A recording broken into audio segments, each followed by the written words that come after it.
नमस्कार मित्रांनो, लक्ष्मीच्या पाऊलांनी या मालिकेच्या 26 ऑक्टोबरच्या भागात आपल्याला पाहायला मिळणार आहे. कला नैनाला म्हणत असते, तू काहीही केलंस तरी राहुल वापस येणार नाहीये.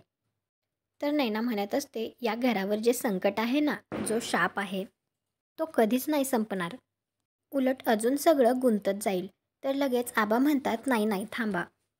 तुमच्या तळतळाटामुळं मला अख्ख्या चांदेकरांचा जीव धोक्यात घालायचा नाहीये. त्यानंतर दुसऱ्या दिवशी कला अद्वैतला म्हणत असते, जेव्हा आपल्या मोठ्यांच्या संसार पुन्हा नीट व्हायला लागतील, तेव्हा आपल्या पिढीचे संसार सुधारायला लागतील. मला वाटतं तुझ्या बाबांनी परत यायला हवं चांदेकर. तर लगेच अद्वैत तिला म्हणतो, तू काय बोलतोयस? तू काय बोलतीयस हे तुला कळतंय का खरे? आता तुम्हाला काय वाटतं? कला अद्वैतच्या बाबांनी घरी परत यावं म्हणून काही प्रयत्न करेल का? कॉमेंट करून नक्की सांगा. व्हिडिओला लाईक करा. आपल्या मराठी मालिका चॅनलला सबस्क्राईब करा. भेटू पुढील भागात.